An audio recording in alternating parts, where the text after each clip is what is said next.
Oke, selamat malam teman-teman semua. Selamat malam kakak-kakak. Ketemu lagi kita dalam Simple Food and Product Photography untuk smartphone dan DSLR mirrorless.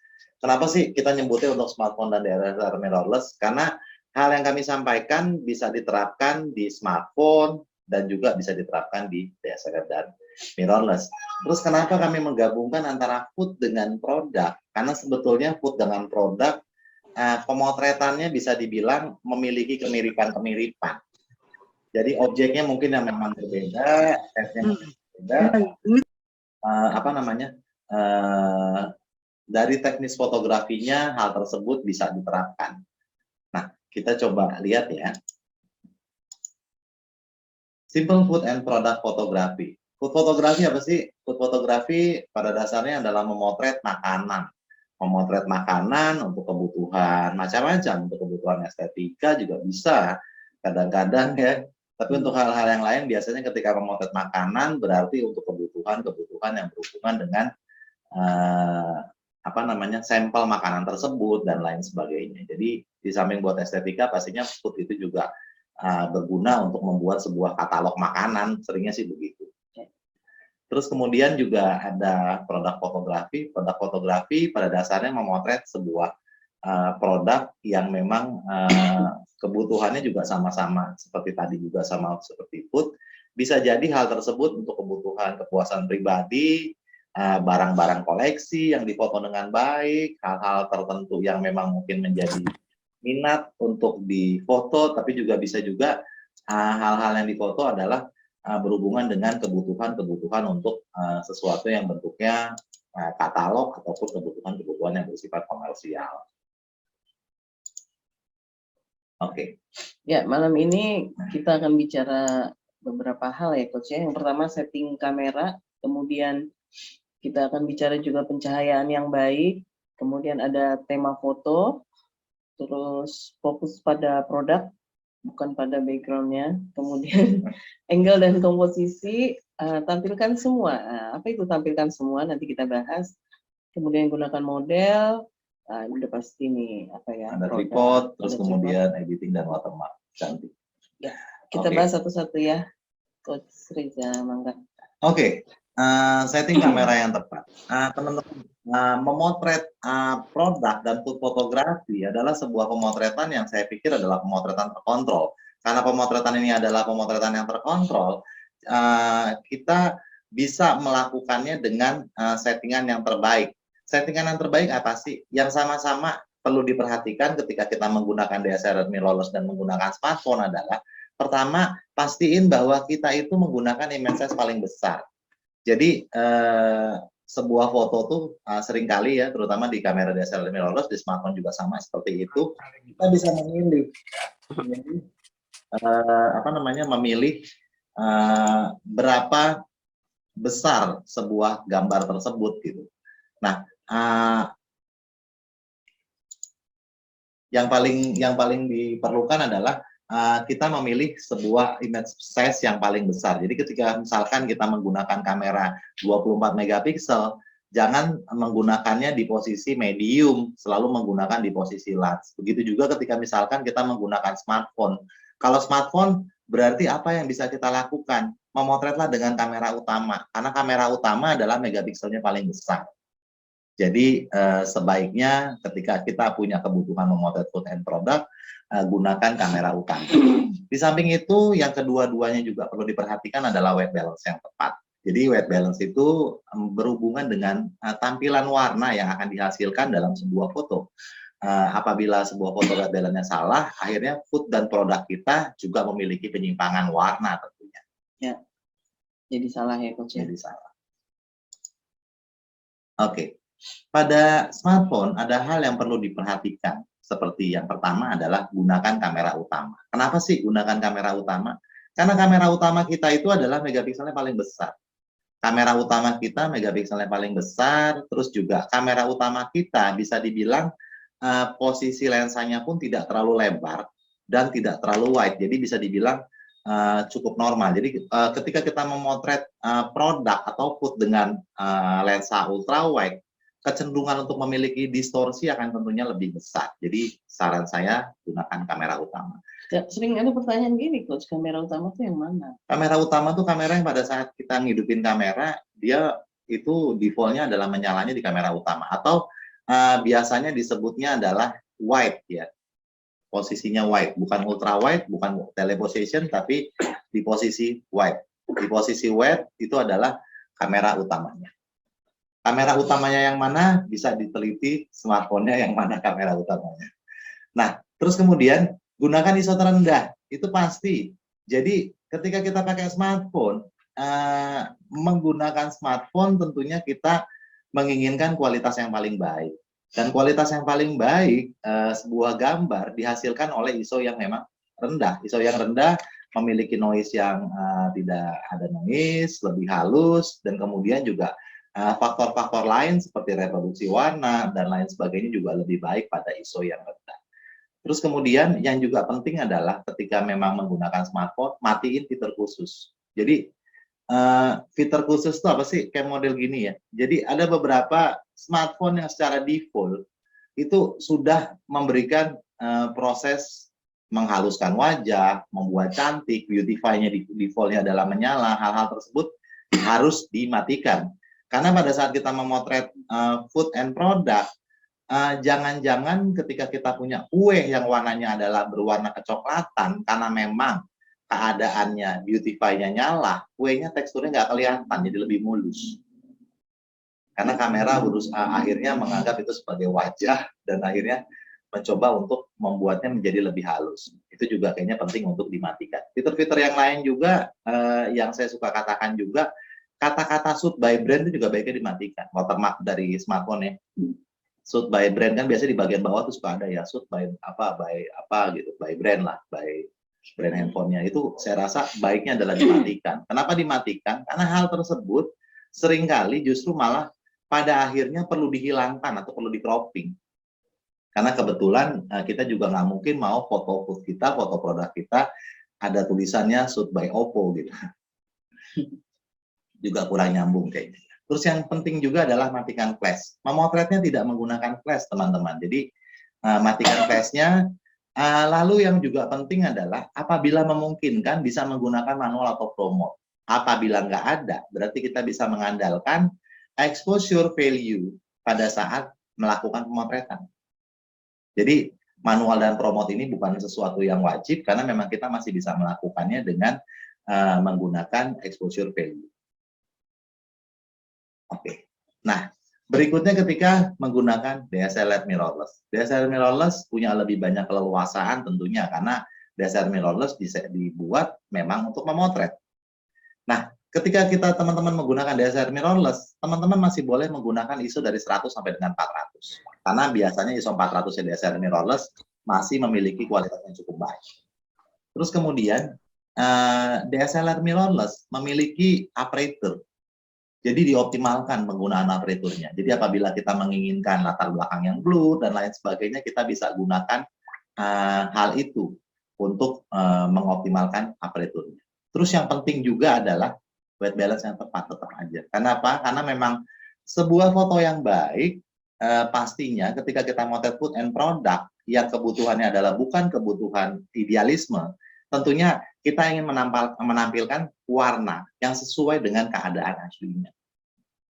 Nah, di samping itu yang berikutnya adalah ketika teman-teman menggunakan DSLR mirrorless, sebaiknya menggunakan lensa tele awal ya 100 mm sampai dengan 135 mm pada posisi full frame. Jadi kalau teman-teman yang nggak pakai full frame, mungkin di lensa 50 mm atau lensa 70 mm sudah cukup.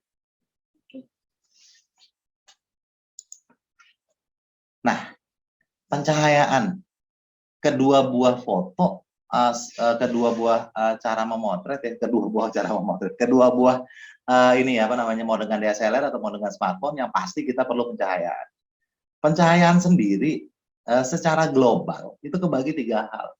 Natural light, artificial light, dan mixed light. Mixed light adalah penggabungan antara natural light dengan artificial light. Nah, natural light dan artificial light tentunya kita perlu mendapatkan sesuatu yang bisa dibilang mendapatkan suatu keadaan yang normal. Saya perlu ingatkan sedikit tentang hal ini. Jadi mau kita motret pakai apapun juga, ada segitiga exposure yang memang selalu menjadi menjadi bagian dari fotografi. Shutter speed, ISO, dan aperture. Jadi hal tersebut harus kita kombinasikan dengan baik agar mendapatkan sebuah exposure yang tepat. Pada saat kita mendapatkan exposure yang tepat, tentunya kita akan mendapatkan sebuah foto shoot dan produk yang dengan kualitas cukup baik. Oke, nah ketika teman-teman menggunakan smartphone dan tidak memiliki akses untuk menggunakan mode Pro, teman-teman bisa menggunakan exposure value. Exposure value ini adalah ketika teman-teman tap handphone, setelah itu bisa digeser ke arah atas lebih terang dan ke arah bawah lebih gelap, atau ke arah kiri lebih gelap, ke arah kanan lebih terang. Nah, hal tersebut tentunya diperlukan untuk mendapatkan sebuah exposure yang kita rasakan cukup tepat pada saat melakukan pemotretan. Jadi ketika kita memotret, kita bisa lihat bahwa ini adalah sebuah sampel foto di mana yang paling kiri gambarnya terlalu gelap di posisi -1. Yang di sebelah kanan normal, dan yang di sebelah tengah normal, dan yang di sebelah kanan over 1 stop. Jadi kelihatan juga lebih terang. Nah, pada saat sebuah foto lebih terang, tentunya akan ada detil-detil yang hilang. Kita bisa lihat ya teman-teman ya. Di sini detail makanannya sudah mulai hilang. Karena memang bisa dibilang prosesnya adalah kelebihan cahaya pada saat pemotretan. Nah, ini adalah suatu bentuk penggambaran dari white balance. Jadi, smartphone, DSLR mirrorless, punya white balance. Jadi, ketika misalkan teman-teman merasa bahwa source cahayanya itu tidak terlalu dipahami, saya justru malah menyarankan gunakan saja auto white balance. Auto white balance punya kecenderungan untuk mendapatkan white balance yang tepat, ya paling nggak 95% mungkin. Apabila yang dilakukan adalah white balance-nya salah, tentunya akan ada penyimpangan warna. Kita bisa lihat bahwa sebuah foto ini pada saat difoto dengan white balance daylight, dia kelihatan normal, tapi ketika digunakan white balance tungsten, fotonya jadi cenderung kebiruan. Boleh nggak sih kita motret food and product dengan white balance yang salah? Boleh-boleh aja, selama memang hal tersebut tidak untuk kebutuhan komersial. Tidak untuk kebutuhan yang memang ditampilkan kepada kebutuhan katalog misalkan. Ketika bentuknya adalah kebutuhan katalog, sebaiknya adalah warna sebuah produk sama dengan warna aslinya. Seringkali ini terjadi nih, Coach. Iya. Salah warna. Salah warna ini seringkali terjadi ya teman-teman ya. Seringkali terjadi justru malah kalau makanan ya biasanya oversaturate biasanya ya. Jadi kita misalkan kalau kita lihat ini apa namanya? Baju biasanya. Enggak, kalau makanan itu misalkan balado itu. Apa? Keripik Sanjay ya. Kayaknya merah sekali, begitu datang warnanya orange karena memang pada saat memotret oversaturate. Jadi oversaturate juga penting juga untuk berusaha untuk dihindari. Kita berusaha untuk mendapatkan warna foto yang sesuai dengan keadaan aslinya. Kalau product fashion justru malah tantangannya jadi lebih besar lagi. Karena memang kita perlu menyajikan warna yang betul-betul sesuai dengan keadaan aslinya. Jadi kemarin Coach Raken punya cerita yang cukup ini juga ya, beberapa saat yang lalu, bulan lalu, kita beli baju dengan warna pink. Begitu datang warnanya bukan pink, peach. Jadi saya rasa produsennya mungkin ketika motret white balance-nya salah. Jadi akhirnya penyimpangan warnanya terjadi seperti itu. Oke. Ini ketika daylight, kita bisa bedain ya teman-teman ya. Ini ketika white balance-nya daylight, ini ketika white balance-nya cloudy, ini ketika white balance-nya flash, ini ketika white balance-nya fluorescent, ini ketika white balance-nya shade, ini ketika white balance-nya tungsten. Beberapa smartphone mungkin nggak punya beberapa white balance yang saya sebutkan, tapi pada prinsipnya white balance tertentu seperti tungsten atau incandescent saya rasa ada pada smartphone. Demikiannya juga dengan white balance daylight saya rasa pada smartphone juga memang memilikinya. Oke, kita udah bicara tentang gimana sih baiknya mendapatkan sebuah warna yang tepat. Nah, terus motretnya gimana? Nah, memotret untuk food and product yang bisa kita lakukan adalah pertama dengan menggunakan, ini adalah satu alternatif. Yang pertama adalah menggunakan natural light. Natural light berarti memotret dengan cahaya matahari. Perlengkapan yang kita perlukan adalah window light atau cahaya matahari yang masuk, bisa juga jendela light ya, window kan jendela, atau memang cahaya terobosan yang masuk ke dalam rumah, ke dalam ruangan kita. Terus kemudian kita juga bisa memanfaatkan reflektor untuk memblokir ataupun memantulkan cahaya. Ya, reflektornya itu sendiri dari board styrofoam. Nah, yang kedua artificial light. Artificial light itu apa sih? Nah, kalau tadi natural light, artificial light itu macam-macam ya teman-teman. Macam-macam. Jadi artificial light mulai dari ring light, terus kemudian lampu LED, terus kemudian juga strobis dan flash. Untuk smartphone mungkin yang banyak adalah continuous light ya, karena continuous light justru akan lebih mudah digunakan pada smartphone. Kalau misalkan menggunakan DSLR mirrorless, teman-teman masih bisa menggunakan flashlight. Tapi kalau menggunakan smartphone, kayaknya akan lebih mudah kalau menggunakan continuous light. Continuous light itu gimana sih? Continuous light itu lampu yang nyala terus. Lampu yang nyala terus tuh ya kayak model ring light, terus kemudian kayak model lampu LED, ataupun yang akan kita buat ini ya, DIY artificial light, jadi menggunakan lampu belajar. Oke, kita mulai dari cahaya alami dulu ya. Cahaya alami. Cahaya alami. Nah, cahaya alami adalah cahaya yang masuk ke dalam jendela rumah kita.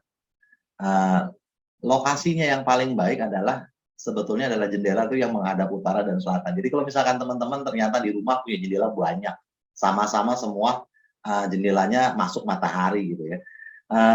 Yang paling baik adalah jendela yang menghadap utara dan selatan. Kenapa seperti itu? Karena utara dan selatan memiliki intensitas cahaya yang hampir sama dari waktu ke waktu. Jadi sederhananya sih cahayanya sama semua gitu, dari motretnya pagi ke siang sore gitu. Iya mirip karena utara dan selatan. Iya. Tapi ketika misalkan jendelanya menghadap barat atau timur, berarti memang kondisinya cahaya tersebut masuknya berbeda-beda. Ketika misalkan madep barat, ya berarti mungkin sore hari baru kita bisa memotret di dalam rumah dengan menggunakan window light. Begitu juga ketika misalkan kita memiliki sebuah jendela yang ada timur, ya berarti pagi hari kita bisa melakukan hal tersebut. Nah, perlengkapan lain yang bisa kita lakukan adalah dengan memanfaatkan reflektor. Reflektor yang kita gunakan ada dua macam ya teman-teman ya. Pertama menggunakan reflektor hitam dan yang kedua menggunakan reflektor putih. Reflektor hitam sendiri gunanya adalah menyerap cahaya. Jadi reflektor hitam gunanya adalah menyerap cahaya, menaikkan kontras. Sedangkan reflektor putih fungsinya adalah memantulkan cahaya dan mengurangi kontras. Kira-kira begitu. Jadi gimana sih yang paling dalam hal ini yang kami gunakan adalah salah satunya adalah sebuah styrofoam ya. Styrofoam yang memang kebetulan kanan kiri ini warnanya beda. Jadi beli satu dapat dua. Harganya 4.000. Di sebelahnya ini hitam, di sebelahnya putih. Jadi apabila kita mau menggunakan yang dipantulkan bisa gunakan yang putih, kalau menggunakan ini gunakan yang hitam. Terus apakah ini baik? Ya baik. Atau juga bisa menggunakan hal yang lain, menggunakan karton hitam dan karton putih, itu juga bisa menjadi alternatif. Menggunakan board dengan karton hitam dan karton putih, itu bisa menjadi alternatif. Saran saya gunakan hitam yang doff dan gunakan putih juga yang doff. Nah, ketika kita melakukan hal tersebut, bagaimana ininya kita lihat ya. Reflektor fungsinya adalah memantulkan cahaya ataupun menyerap cahaya. Nah, jadi ini adalah ada sebuah sampel di mana pemotretannya tidak menggunakan reflektor. Jadi nggak menggunakan reflektor, ada cahaya matahari yang masuk. Oh ya, cahaya matahari itu masuk dari sini ya teman-teman ya. Dari sebelah kiri gitu. Sebelah apa ini? Sebelah kanan. Dari sebelah kanan ya. Cahaya matahari itu datang dari sebelah kanan. Datang dari sebelah kanan, dari salah satu sisi dari arah pemotretan kita. Jadi arahnya bukan dari belakang atau bukan dari depan, tapi memang dari salah satu sisi. Nah, ini tidak menggunakan reflektor. Ketika tidak menggunakan reflektor, cahayanya sudah cukup baur karena memang cahaya window light karakteristiknya adalah cukup baur dan juga kita bisa langsung lakukan pemotretan tanpa menggunakan reflektor. Tapi ketika kita menggunakan reflektor, tentunya juga kita bisa lakukan hal tersebut. Nah, di sini adalah sampel dengan reflektor putih. Kita kelihatan sekali ya reflektor putihnya pada gelasnya. Ini kadang disukai, kadang nggak disukai, tapi sengaja kami ciptakan foto ini untuk membuat sebuah sampel yang kelihatan betul bahwa memang ada reflektor putih di sana. Jadi apabila memang misalkan nggak mau kelihatan dan bendanya memang kebetulan mengkilap, apa yang bisa kita lakukan? Kita bisa sedikit menjauhkan reflektornya atau bisa melihat ke arah di mana reflektornya tersebut nggak terlalu kelihatan.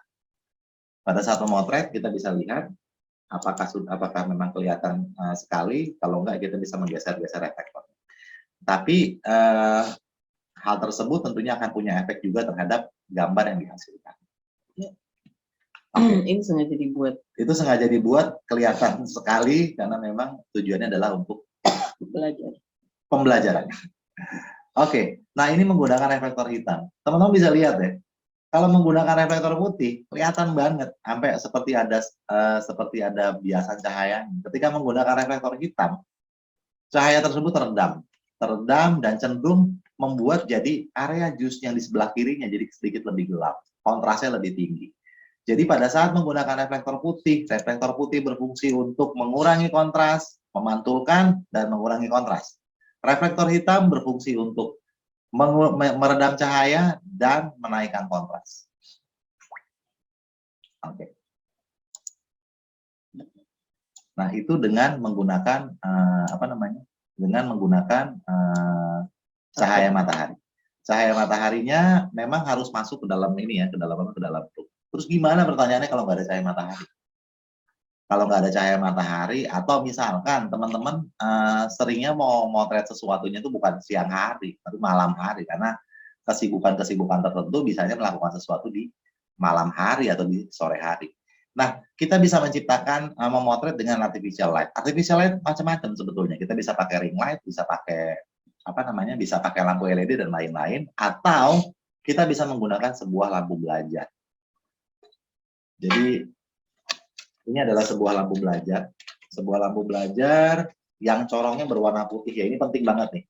Corong dalamnya ini harus berwarna putih, karena kalau nggak berwarna putih nanti cahaya yang dihasilkan juga sesuai dengan warnanya nantinya. Nah, dalam hal ini lampu belajar corongnya harus berwarna putih. Lalu yang digunakan adalah di dalamnya adalah lampu LED. Lampu LED-nya sendiri bebas mau berapa Kelvin. Makin besar Kelvinnya, makin besar lumensnya, makin terang. Jadi aturan angka untuk menunjukkan terang tidaknya sebuah lampu adalah lumens. Jadi kita nggak bicara masalah watt, berapa watt yang digunakan, tapi berapa lumens. Nah, lumens yang digunakan baiknya adalah minimal 800 lumen sampai dengan 1600 lumen. Walaupun memang kadang-kadang kita juga bisa melakukan pemotretan dengan lumens yang lebih tinggi. Nah, lumens itu ada di mana sih biasanya? Di kotaknya. Jadi kalau misalkan teman-teman beli lampu, ini lampu biasa ya. Kalau teman-teman beli lampu ini akan ada tulisannya. 1800 lumen yang ini. Wattnya berapa? 14,5 watt dengan 1800 lumens. Makin tinggi lumensnya, makin terang. Makin tinggi lumensnya, makin terang. Nah, lampu LED yang digunakan juga adalah lampu LED dengan warna putih. Jadi biasanya tulisannya adalah daylight. Daylight itu berarti 6500 derajat Kelvin. Nah, hal yang berikutnya adalah yang perlu kita gunakan adalah wet diffuser. Wet diffuser apa sih? Kain putih transparan. Kalau ini kita dapat dari saringan tahu ini. Ini dari saringan tahu yang dipasang di depan sini. Fungsinya adalah untuk membuat jadi cahaya tersebut menjadi lebih baur dan jadi lebih diffuse ya, jadi lebih baur. Jadi tidak terlalu keras. Apabila kita nggak menggunakan saringannya, biasanya cahaya yang dihasilkan akan cenderung jadi lebih keras. Nah, untuk pemotretan seringkali kita lebih enak untuk menggunakan cahaya yang baur daripada cahaya yang keras. Walaupun cahaya yang keras juga nggak masalah, tapi untuk pemotretan tertentu, food and product seringkali memang yang digunakan adalah pencahayaan yang baur. Nah, ini detail dari tadi ya. DIY artificial light. Prinsipnya kita mau niru cahaya matahari. Cahaya matahari itu sebetulnya Kelvinnya sendiri kalau cerah hari itu kira-kira 5.200 derajat Kelvin. Kira-kira segitu sampai dengan 5.500 ya. Terus suhu warnanya yang kita gunakan lampunya. Jadi ketika teman-teman menggunakan lampu LED, yang perlu dan penting diperhatikan adalah carinya yang cerah hari ya. Jadi cerah hari ya sebutannya sebentar. Sebutannya adalah full white atau mungkin cerah hari ya, cerah. Full daylight. Jadi lampunya namanya full daylight. Full daylight ini adalah memiliki Kelvin 5.000 memiliki Kelvin 6.500 Kelvin. 6.500 Kelvin. Jadi kalau kita lihat ya di sini nih mungkin bisa di stop setting. Full daylight itu 6.500 Kelvin. Nah, saran saya teman-teman kalau gunain lampu LED ya gunain lampu yang 6.500 Kelvin. Kenapa? Karena lampu tersebut bisa dibilang mirip dengan kondisi pencahayaan dengan cahaya matahari. Saya melihatnya seperti itu. Nah, terus kemudian white balance kita gunakan apa pada saat pemotretan? Saya lebih sering menggunakan white balance daylight pada saat memotret dengan lampu 6.500 derajat Kelvin karena masih dalam batas toleransi yang warnanya masih bisa dianggap mirip. Terus kemudian intensitas cahaya ini masalah terang atau enggaknya lampu. Jadi saya nggak bicara tentang watt karena setiap produsen punya watt yang beda-beda. Tapi biasanya adalah produsen dengan keseriusan membuat lampu yang berkualitas selalu menyertakan lumensnya berapa. Nah, lampu ini lumensnya adalah 1.800 lumens, 14 watt. Kalau misalkan teman-teman gunakan 10 watt, berapa lumens? Mungkin 1.200 kira-kira mungkin lumensnya. Makin tinggi wattnya, biasanya makin tinggi lumensnya memang. Tapi ya tergantung merek juga, karena 14 watt dalam brand yang lain bisa jadi lumensnya tidak sebesar lumens dari produk tertentu, seperti itu biasanya. Nah, white diffuser sendiri kain putih transparan. Yang perlu diperhatikan adalah kain putihnya transparan ya teman-teman ya. Bukan kain putih yang tebel. Karena kalau kain putih yang tebel nanti cahayanya nggak keluar. Cahayanya nggak keluar, intensitas cahayanya nggak keluar. Jadi akhirnya kita nggak dapetin nggak dapetin cahaya dari situ. Jadi tujuan kita adalah menggunakan lampu belajar untuk mendapatkan cahaya. Ada yang nanya kalau pakai kresek katanya. Pakai kresek, nggak masalah. Plastik kresek yang warna putih ya. Yang transparan. Yang transparan. Bening. Ya nggak ngaruh lah. Kalau kresek transparan yang warna bening nggak ngaruh ya kak. Tapi kalau plastik kresek yang berwarna putih susu, saya rasa bisa digunakan. Tapi juga harus dilihat juga, apakah putihnya betul putih atau ke arah biru. Kalau saya cenderung melihatnya bahwa kantong putih kresek itu putihnya ke arah biru. Dan lagi panas nanti meleleh. Iya, nggak terlalu meleleh juga sih. Lampu LED nggak terlalu panas. Nggak kayak lampu tungsten. Oke. Next. Oke, kita bisa lihat itu dulu. Ada pertanyaan. Mulai pertanyaan dulu. Oh, ini cahaya dari sisi mana yang ada? Oke. Kalau memotret dengan tadi ya dengan window light, cahaya berasal dari salah satu sisi pastinya. Salah satu sisi bisa sisi kanan ataupun sisi kiri objek, dan sisi lainnya kita gunakan reflektor. Balik deh. Coba kita balik. Nah, misalkan ini ya. Sisinya cahayanya, ya sisinya dari salah satu sisi, terus kemudian sisi yang lainnya kita gunakan reflektor. Kenapa kita harus gunakan reflektor? Karena kita nggak mungkin membuat dua buah window light. Karena cahaya datangnya kan memang dari salah satu arah ya, salah satu arah, di arah yang lainnya kita gunakan reflektor. Penggunaan reflektor putih gunanya untuk membuat jadi cahaya lebih baur dan lebih memantulkan cahaya, sedangkan menggunakan reflektor hitam meredam cahaya dan menaikkan kontras. Kita lanjut lagi dulu ya. Minum dulu, Coach. Oke. Ya, dengan.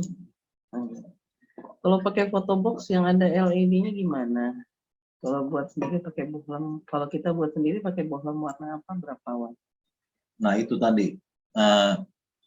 Kalau misalkan tadi yang saran saya adalah menggunakan lampu belajar ya. Menggunakan lampu belajar, wattnya berapa, cari yang lumensnya 1000 lumens, kira-kira 800 sampai 1600 lumens. Wattnya berapa berarti? 10 sampai dengan 14 watt lah kira-kira. Kenapa begitu? Karena makin dia terang, kita akan lebih mudah mendapatkan shutter speed yang tinggi. Walaupun memang pemotretan food and product kita bisa menggunakan tripod, karena memang bisa dibilang kan bendanya nggak lari. Bohlamnya warna apa yang cool daylight Kak cari? Iya, bohlamnya adalah cool daylight. Cool daylight itu Kelvinnya adalah 6500 Kelvin. Jadi bukan bohlam ya Kak, karena ketika bicaranya bohlam, identiknya dekat dengan tungsten. Kalau tungsten itu warnanya kuning, kalau kuning itu dia 3200 Kelvin kira-kira. Jadi kita pakai yang 6500 Kelvin. Iya. Oke, Kak Citra tanya berarti cahaya dari kanan, reflektor di kiri. Ya, Ya, betul, Kak. begitu Kak. Apa harus pakai reflektor kalau sudah pakai cahaya dari dua arah? Kalau pakai cahaya dari dua arah berarti menggunakan artificial light. Kalau menggunakan artificial light tergantung kebutuhan. Kadang-kadang kita memang menambahkan reflektor, tapi kadang-kadang juga enggak. Fungsi reflektor membaurkan keadaan. Kadang-kadang memang kita perlu juga menggunakan reflektor, Kak Citra. Bukan. Bukan. Oke, lanjut Coach. Kita lanjut ya. Nah, ini salah satu bentuk foto di mana yang difoto adalah ya sebuah kue. Sisi cahayanya dari kanan ya, cookies dari kiri. Cookies dengan cahaya dari kiri, terus kemudian menggunakan dua buah lampu. Satu lampunya itu digunakan ke arah backgroundnya buat bikin efek di mana ada cahaya yang terang di belakangnya, satunya dipakai untuk memotret dipantulkan ke arah salah satu sisi ya, membuat jadi baurannya kelihatan ke arah kuenya. Jadi memang kadang-kadang kita nggak meletakkan langsung ke objeknya pada saat melakukan pemotretan. Oke, kita lihat lagi. Nah, ini tadi yang mungkin kakak tanya. Apakah kalau udah pakai dua buah lampu perlu pakai reflektor? Nah, di sini agak sedikit ini nih, settingnya agak sedikit banyak macam-macam ya. Dengan dua buah lampu, lampu yang pertama kalau kita lihat spotnya berada di titik justru malah di sini ya, di sisi itu ya, yang paling terangnya di arah sebelah situ dan yang satunya pun ada di sebelah situ. Terus kemudian kita masih menggunakan dua buah reflektor. Di sini kita pakai reflektor putih di sebelah sini dan di sebelah kanannya pun masih menggunakan reflektor. Penggunaan reflektor buat apa sih? Buat membuat keadaannya makin baur. Jadi kalau udah pakai dua buah kanan kiri, apakah masih perlu menggunakan reflektor? Ya tergantung kebutuhannya. Kadang-kadang memang diperlukan, tapi kadang-kadang juga tidak.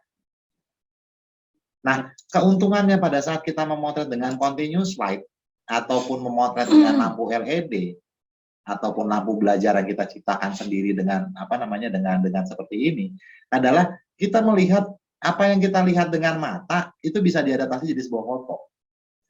Oh ya kakak-kakak sekalian, pada saat memotret dengan menggunakan lampu LED, ruangannya dimatikan. Lampu ruangannya harus gelap Kak, jadi harus dimatikan. Kenapa harus dimatikan? Karena kalau enggak, lampu dari atas ruangan kita juga masuk ke dalam area pemotretan.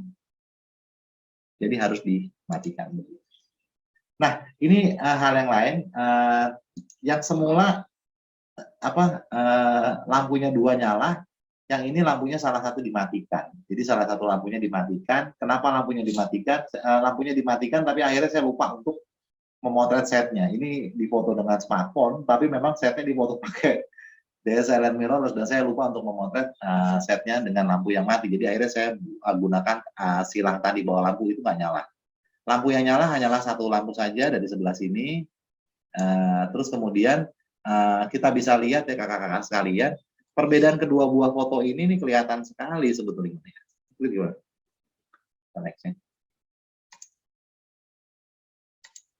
Nah, kita bisa lihat bahwa pada foto ini shadow-nya nggak terlalu kelihatan yang berada di sisi kuehnya ya. Ini nggak ada shadow-nya. Sedangkan pada saat kita memotret dengan satu buah light, satunya dimatikan, kita bisa lihat bahwa ada bayangan yang keras di arah itu. Walaupun nggak masalah juga. Jadi sebuah pemotretan jangan juga menghindari bayangan karena bayangan tidak masalah.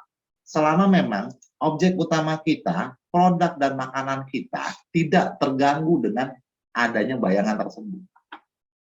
Jadi bayangannya sendiri nggak perlu terlalu dipikirkan. Yang paling ini adalah selama bentuknya estetik, selama produk kita nggak masuk ke dalam area bayang-bayang, selama food kita tampil dengan baik, bayangan itu nggak usah juga terlalu dipikirkan. Karena sebuah pemotretan yang betul-betul high key dengan tanpa bayangan sama sekali, ya biasanya juga jadi sebagian orang menganggapnya flat, tapi saya nggak juga, saya senang.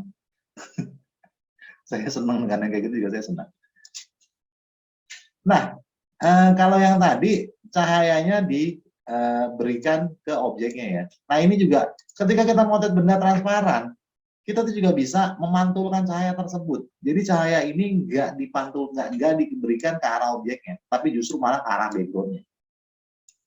Hal ini bisa dilakukan karena memang objek yang kita foto adalah objek transparan. Jadi kalau misalkan teman-teman motret objek transparan, misalkan botol minuman gitu kan, atau misalkan gelas yang isinya dalamnya ada apalah gitu ya, itu bisa melakukan dengan yang dicahayai adalah backgroundnya justru. Nanti hasilnya akan ada bayangan yang tampil. Nah, di sini ini juga menggunakan reflektor hitam, teman-teman. Jadi menggunakan reflektor hitam yang jaraknya agak jauh, nggak terlalu kelihatan di sisi lampu. Ininya tuh ada reflektor hitam kanan kiri. Fungsinya si reflektor hitam sendiri itu adalah apa? Fungsinya adalah membuat garis batas antara objek dengan latar belakangnya. Jadi pantulan hitam itu kelihatan. Di garis ini nih kelihatan bahwa itu bagian dari pantulan dari warna hitam tersebut. Oke, kita lanjut ya. Oke. Terus yang pasti ketika kita motret food and product, kita juga bisa menyesuaikan tema ya. Bisa menyesuaikan tema. Kenapa bisa menyesuaikan tema? Karena salah satunya yang bisa kita lakukan adalah ketika misalkan motret food terutama. Motret food misalkan kita motret rendang, kita bisa satukan itu dengan adanya cabai, adanya bawang, dan lain sebagainya. Nah, atau memotretnya dengan betul-betul clear. Nah, dalam hal ini salah satu contoh yang memang produknya yang difoto secara secara sendiri. Nah, di sini kita bisa lihat bahwa ini adalah sebuah botol minuman rasa sarsaparilla.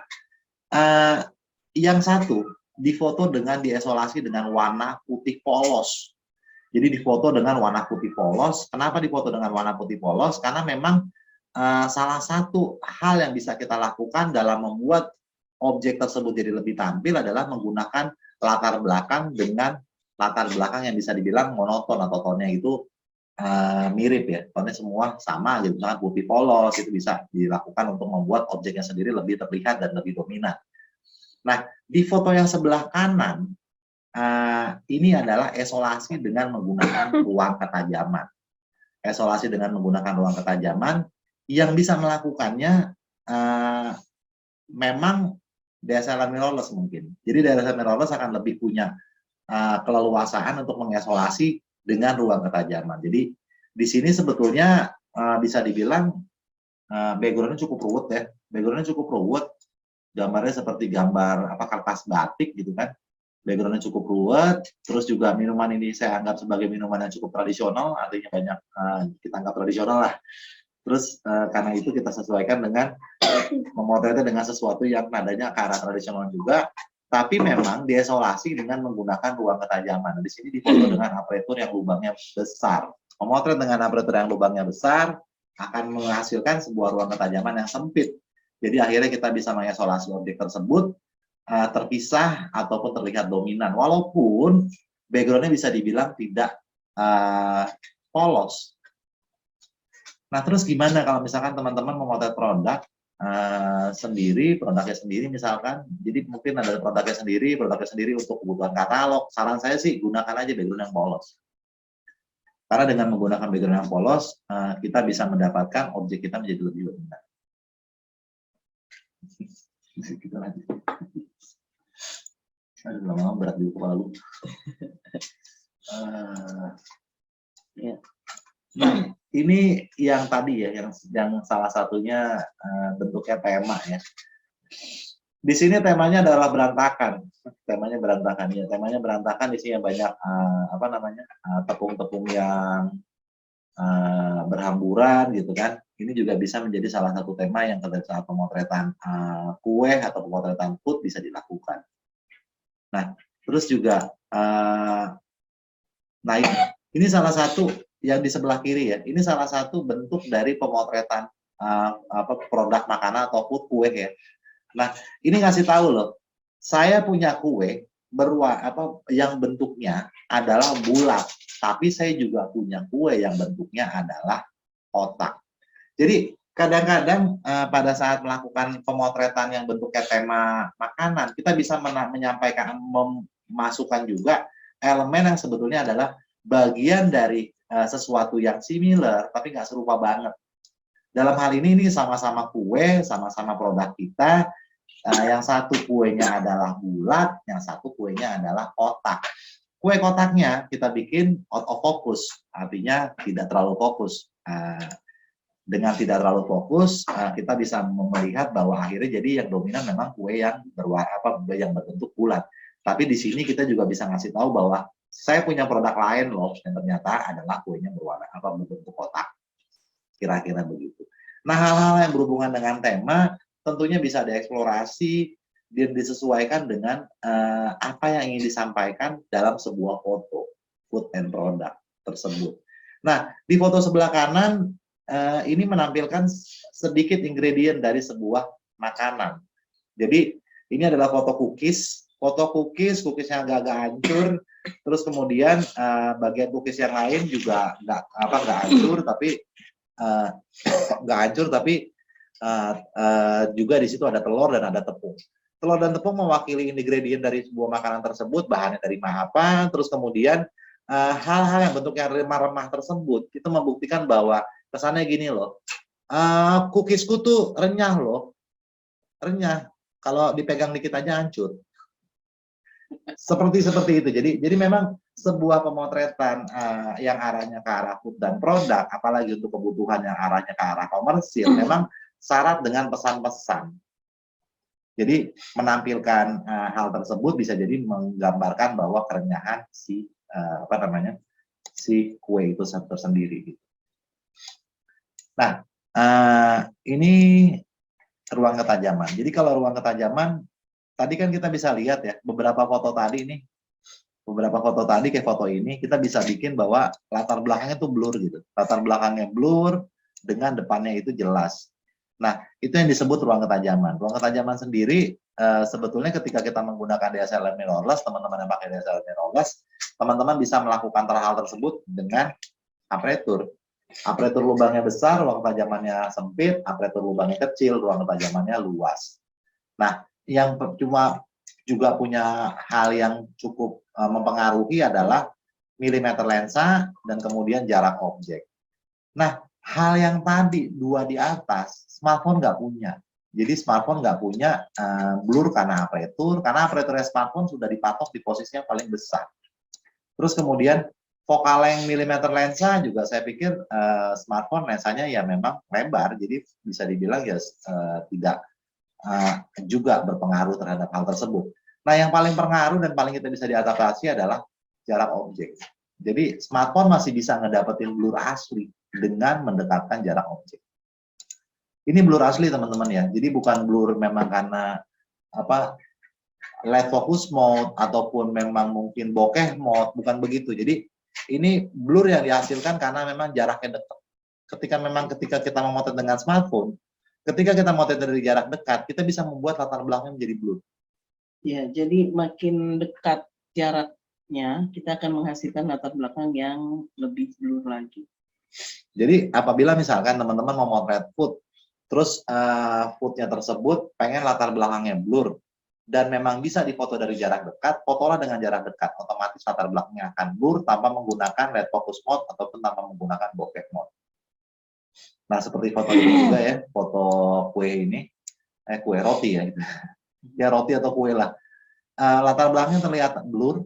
Nah, latar belakangnya terlihat blur ini bukan dari blur terhadap blur dengan red focus mode ataupun dengan bokeh mode, tapi justru karena memang jaraknya dekat. Jadi pada saat jaraknya dekat, smartphone masih bisa membuat latar belakang blur dengan blur yang asli. Blur yang betulan, bukan blur hasil olah dari algoritma smartphone kita untuk membuat efek blur tersebut. Nah, kalau kita pakai DSLR mirrorless, kita punya keleluasaan kayak tadi saya bilang untuk mengatur aperture. Nah, di sini ini ada sebuah contoh di mana ini ada apa ya? Ini apa sih namanya? Mainan rambut-rambutan ya, mainan rambut-rambutan. Nah, kita bisa lihat bahwa foto sebelah kiri difoto dengan aperture 18. Ketika difoto dengan aperture 18, ruang tajamnya menjadi luas. Antara objek yang pertama, yang depan sampai dengan yang belakang semuanya sama-sama jelas. Sedangkan dengan aperture yang bukaannya besar atau aperture 4, kita bisa lihat bahwa ruang tajamnya menjadi sempit, hanya objek yang bagian depan saja yang jelas, ke arah belakang semuanya menjadi blur. Nah, hal-hal seperti ini sebetulnya bisa kita antisipasi untuk dalam sebuah keadaan pemotretan. Jadi kadang-kadang kita pengen latar belakang semua jelas misalkan. Ya berarti kita perlu menggunakan aperture yang lubangnya kecil. Kalau misalkan teman-teman menggunakan DSLR mirrorless ya. Kalau misalkan teman-teman mau fokusnya itu memang latar belakangnya blur, ya tinggal digunakan aperture yang lubangnya besar. Maka latar belakangnya otomatis akan blur. Nah, ini juga nih, ini kasus dari teman-teman yang menggunakan DSLR mirrorless. Nah, kedua buah foto ini sebuah gambaran ya teman-teman, bahwa memotret baiknya nggak dengan lensa lebar. Nah, di sini lensanya lensa lebar. Ini foto dengan lensa 17 mm. Kita bisa lihat bahwa botolnya itu kelihatan gendut.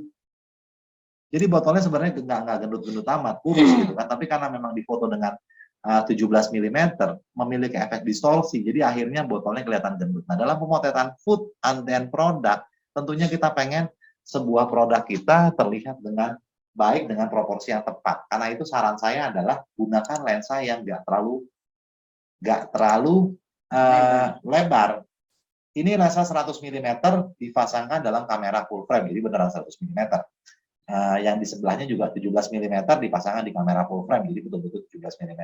Kalau teman-teman yang menggunakan kamera crop factor, teman-teman saran saya menggunakan lensa 50 mm sampai dengan lensa 50 mm mungkin untuk memotret food saya rasa juga cukup baik, karena berarti dengan crop factornya berarti kira-kira 75 mm ataupun 80 mm saya rasa juga cukup oke, dibandingkan dengan menggunakan lensa lebar yang akan punya efek distorsi. Kecuali distorsi tersebut memang diinginkan. Jadi nggak masalah juga. Jadi segala sesuatu itu ketika direncanakan, boleh apa enggak? Boleh.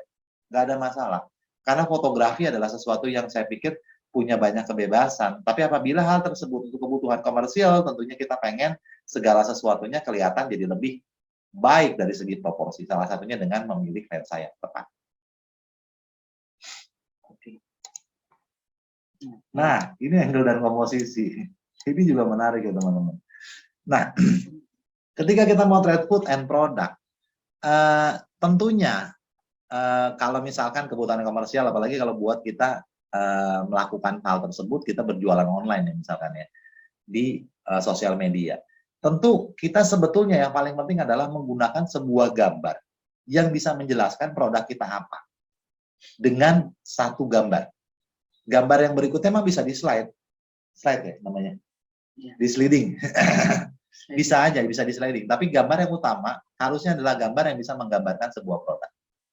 Nah, ini adalah suatu bentuk yang sama difoto dengan angle yang berbeda. Sebuah kotak belajar baca anak-anak. Di sebelah kiri, tulisannya terlihat adalah ma.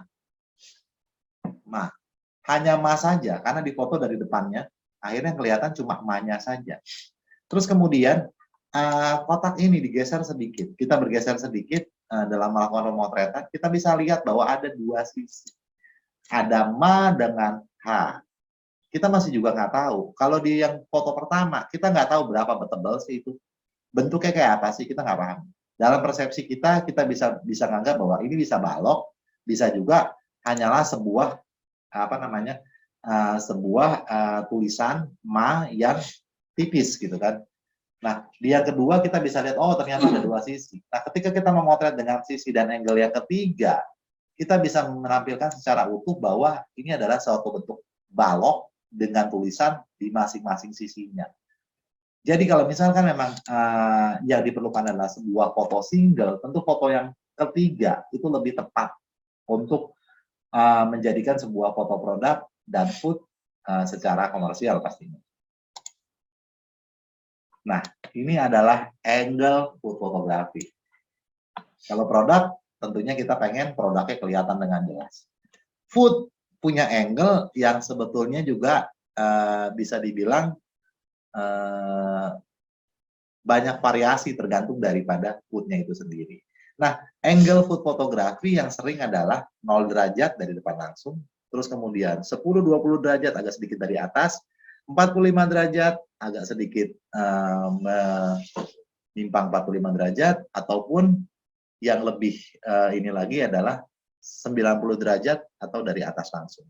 Nah, itu masing-masing juga kita bisa lihat dari foto yang ada di sini ya. Ini difoto dengan 0 derajat. 0 derajat yang difoto adalah sebuah kue. Hasilnya seperti ini. Ini 10 sampai dengan 20 derajat, ini 45 derajat, ini dari atas langsung 90 derajat. Kalau kita ngelihat dari segi kue ini misalkan, saya ngelihatnya bahwa yang paling cocok adalah 45 derajat ya. Kenapa? Karena kuenya bulat. Nah, pada saat memotret food juga kita harus pikirin bahwa yang jadi dominan dari sebuah food kita itu apa sih? Jadi misalkan gini, teman-teman ketika memotret burger, teman-teman bisa memotret dengan 0 derajat. Kenapa? Karena burger memang memiliki kedalaman yang slice-nya kelihatan, ada dagingnya, ada sayuran, ada segala macam, ada roti lagi gitu kan. Bentuknya memang dari samping dia akan lebih terlihat. Dan burger nggak mungkin difoto dari atas. Karena ketika difoto dari atas langsung dari 90 derajat, yang kelihatan cuma rotinya aja. Jadi angle tersebut juga penting juga untuk mengantisipasi dari bentuk yang kita gunakan tuh apa sih, si foodnya ini, si produknya ini apa sih, itu juga penting juga, dengan akhirnya kita bisa mendapatkan sebuah best angle dalam produk tertentu. Biasanya sebuah produk memiliki best angle di mana tergambarkan dengan baik si food itu ataupun produk itu dengan satu foto saja. Nah, saya juga ingin bicara tentang rasio ya. Rasio ketika akhirnya mau definisi. Ini juga penting. Jadi ketika teman-teman memotret, tentunya harus juga dipikirkan bahwa nanti mau dipakai buat apa.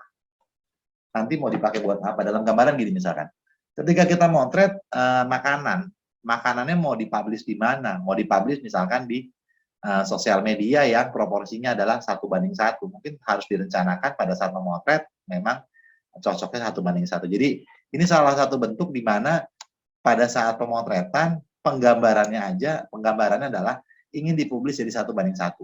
Di sini pada saat difoto dengan 2:3 pemotretan awal kelihatan sekali bahwa banyak sekali area kosongnya. Buat apa? Nah, karena memang ini direncanakan untuk dipublish dengan sebuah keadaan di cropping pada akhirnya 1:1. Ketika di cropping hasilnya kira-kira seperti ini. Jadi hal tersebut juga penting juga kita memikirkan bagaimana nantinya food and product kita sendiri akan dipublish ataupun digunakan dalam bentuk seperti apa. Oke, nah ini juga contoh yang lain ya. Contoh yang lain, yang di sebelah kiri difoto dengan 2:3. 2:3, ketika kemudian 2:3, mungkin yang kita bisa lakukan setnya adalah seperti ini. Ketika 1:1, kita bisa memotret dengan bagian atasnya sedikit lebih kosong, karena nantinya kita akan bisa tempatkan logo di sana, salah satunya itu. Jadi, kalau misalkan kebutuhannya adalah kebutuhan memotret yang bisa dibilang untuk nantinya dipublish dalam sosial media dan lain sebagainya, yang kita harus pikirkan juga adalah pada saat pemotretan kita perlu memikirkan akan ada proporsi seperti apa nantinya. Di samping itu juga kita bisa menambahkan logo kita sendiri apabila memang misalkan memang kita memiliki produk tersebut, menambahkan logo kita di tempat-tempat yang memang tidak terlalu mengganggu. Jadi penting juga menambahkan logo jangan di tempat yang mengganggu. Itu juga saya rasa juga perlu dipertimbangkan. Terus ini tampilkan semua. Tampilkan semua nih gini ya teman-teman. Kalau misalkan ini sih penggambarannya seandainya teman-teman sendiri yang memiliki produk. Teman-teman punya produk. Baiknya semua koleksi produk itu ada foto barengnya. Ada foto barengnya bisa menjadi bahan pada slide kedua. Slide kedua ya. Misalkan foto pertamanya memang gambarnya adalah gambar minuman berwarna merah. Tapi di tampilan berikutnya ada tampilan yang isinya ada semua minuman tersebut yang akhirnya orang bisa tahu, oh ternyata ada yang warna lain juga loh, ada yang rasa lain juga loh. Itu juga penting untuk bisa kita lakukan. Tapi hal ini tentunya apabila keadaannya memang kebutuhannya adalah kebutuhan komersial. Jadi saya pikir juga menampilkan semua koleksi yang menjadi salah satu seri itu juga penting dalam pemotretan food and product. Apabila hal tersebut memungkinkan, kalau misalkan enggak ya nggak mungkin juga. Misalkan produknya adalah produk makanan ramennya punya 12 rasa ya nggak mungkin difoto bareng-bareng. Berarti kan harus difoto sendiri-sendiri semua. Tapi apabila misalkan produknya adalah produk minuman, ya masih memungkinkan untuk kita punya foto barengnya. Saya rasa membuat foto bareng juga bisa menjadi sesuatu yang menarik, karena hal tersebut bisa menjadi foto kedua pada saat memang kita mempublishnya dalam kebutuhan kita. Apabila memang hal tersebut memang diperlukan. Terus kemudian ketika produk fashion kalau ini ya, gunakan model. Menggunakan model pada saat memotret produk fashion itu juga menjadi satu elemen yang cukup baik. Kenapa cukup baik? Karena sebuah foto, sebuah produk kita dengan model yang baik tentunya akan memiliki keadaan nilai jual yang lebih besar lagi. Jadi ketika misalkan kita motret, kita punya produk fashion, terus kemudian di fotonya dengan dipasangkan di dalam baju itu, baju tersebut memang digunakan, itu juga akan lebih memudahkan untuk melihat bahwa sebenarnya bajunya jatuhnya bagaimana sih, ininya bagaimana sih, itunya bagaimana sih. Nah, hal yang penting juga apabila teman-teman menggunakan produk fashion, tampilkan yang menjadi ciri dari fashion tersebut harus terlihat. Jadi apabila misalkan bagian depannya ternyata memiliki ini tertentu ya, memiliki model tertentu. Jadi bagian tersebut baiknya memang terekspos dengan baik dan terlihat. Nah ini pemotretannya modelnya salah sebetulnya. Kenapa salah? Karena nggak pakai sepatu. Nggak pakai sepatu dan nggak pakai sendal. Nggak mau pakai sepatu, nggak mau pakai sendal pada saat pemotretan. Jadi akhirnya ya sudah nggak apa-apa juga. Seperti ini hasil yang memang dihasilkan. Nah, pemotretan ini menggunakan dua buah cahaya di kanan dan di kiri, menggunakan softbox, dan foto ini memang menggunakan flashlight dalam artian menggunakan lampu studio memang. Lightingnya dari kanan dan dari kiri. Nah teman-teman ketika misalkan memotret dengan smartphone dan motret fashion, apa sih yang bisa dilakukan? Ada dua alternatif. Pertama, ketika teman-teman memotret indoor, berarti teman-teman harus menyediakan sebuah lampu yang cukup terang untuk memotretnya. Jadi saran saya mungkin gunakan softbox yang biasa kita pakai buat acara-acara Zoom meeting ya. Softbox yang kita gunakan biasanya untuk acara-acara kebutuhan online. Nah, itu bisa digunakan.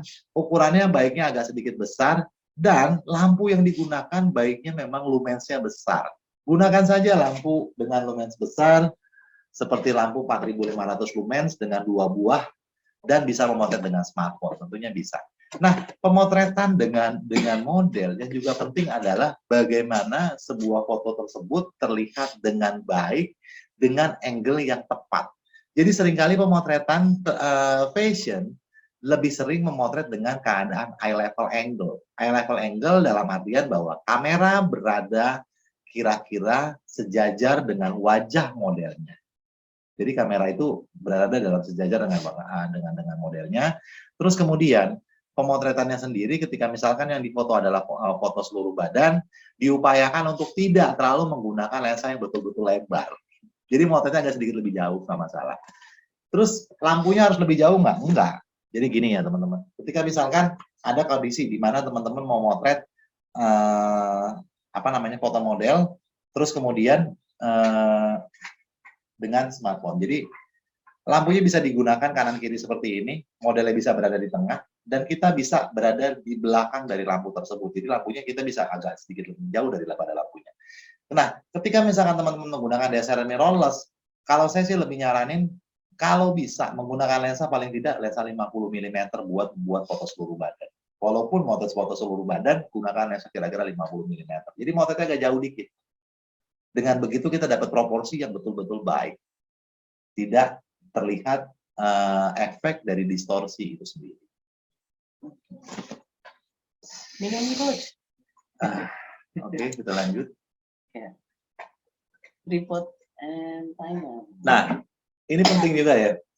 Tripod and timer. Kenapa sih tripod and timer ini penting?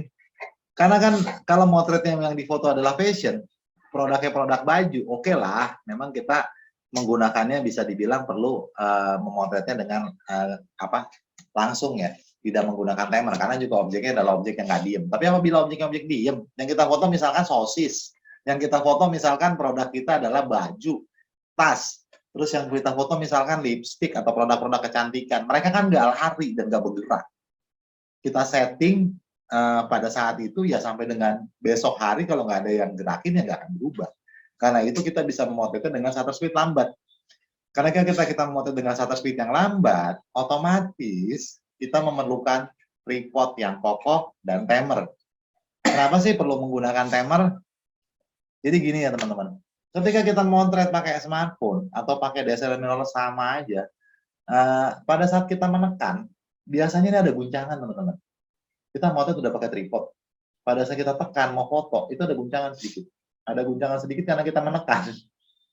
Jadi saran saya adalah gunakan timer 2 detik agar pada saat kita menekan 2 detik kemudian baru memotret. 2 detik kemudian baru memotret akhirnya bebas dari sebuah goncangan. Apabila pemotretannya adalah pemotretan yang bisa dibilang pemotretan yang tidak bergerak. Tapi food and product ini lebih banyak pemotretan nggak bergeraknya. Jarang saya rasa memotret ayam hidup. Lebih sering memotretnya adalah memotret ayam goreng. Iya, coach. Iya, sepertinya begitu. Terus editing dan watermark itu juga penting ya. Jadi editing apa sih? Editingnya sih fungsinya sebetulnya kalau mau ngedit yang edit dikit nggak masalah. Fungsinya adalah mendapatkan sebuah warna yang sesuai dengan produk aslinya. Jadi editingnya juga jangan terlalu cantik. Jadi sebuah foto produk, foto makanan, foto fashion, saturasinya dinaikin banget, terus kemudian warnanya dibikin sangat merah, nanti akhirnya warna merahnya beda sama warna aslinya gitu. Iya. Itu juga penting. Jadi pada saat memotret pada saat editing jangan sampai oversaturate. Jangan sampai oversaturate dan jangan sampai merubah dari karakteristik produk yang kita miliki. Jadi editingnya itu sendiri fungsinya adalah menyesuaikan keadaan yang mungkin pada saat pemotretan miss. Jadi misalkan pada saat pemotretan kok warnanya nggak terlalu merah ya, kurang merah dikit. Nah di editing mungkin bisa ditambahkan sedikit, itu bisa. Tapi apabila memang ternyata sudah sesuai ya nggak usah dilakukan.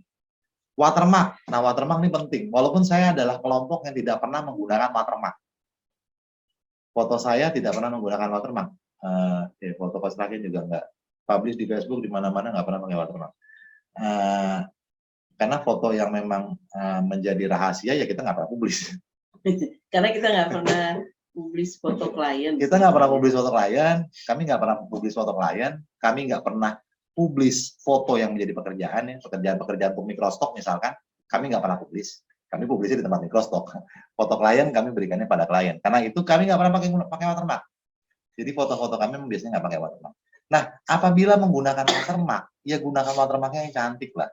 Saran saya sih gitu. Jadi ketika menggunakan watermark, bukan berarti watermark itu berada di tengah-tengah dari produk kita sendiri. Itu kayaknya kurang bagus dan kurang indah. Walaupun akhirnya juga gini juga.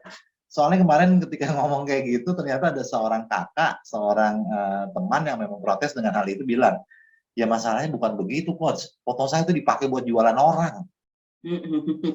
Jadi akhirnya ketika misalkan keadaannya memang memungkinkan hal itu, ya melakukan watermark besar-besar di tengah foto ya, kalau dirasakan memang diperlukan ya nggak apa-apa juga.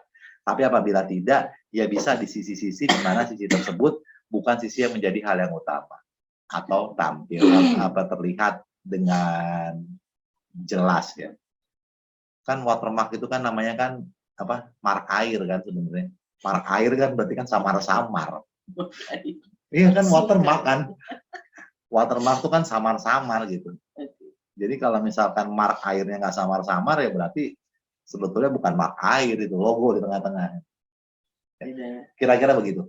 Nah, tapi mau pakai watermark atau enggak, ya bisa dilakukan. Salah satunya ketika misalkan memang produk kita takut dipakai buat jualan orang lain, ya berarti perlu pakai watermark. Nah, ini adalah 2 buah contoh foto di mana yang sebelah kanan dan sebelah kiri. Yang di sebelah kiri itu fotonya saya anggap benar. Jadi kebetulan hand sanitizer ini, saya senang motret hand sanitizer karena keadaannya pandemi. Dan akhirnya saya kena juga COVID. Bertahun-tahun nggak kena COVID ya. Oke. Di sebelah kiri, karena memang kebetulan adalah produk ini memiliki gambar di bagian belakang etiketnya. Jadi bagian belakangnya itu punya gambar, teman-teman. Punya gambar, dan gambar tersebut kalau kita lihat ke arah depan kelihatan. Nah, di sini yang di sebelah kanan saya anggapnya ini cukup benar ya. Kenapa cukup benar? Karena memang gambarnya jadi kelihatan benar gitu. Nah, di sebelah kiri ini salah satu sisinya kosong. Kenapa? Karena memang saya motret agak miring.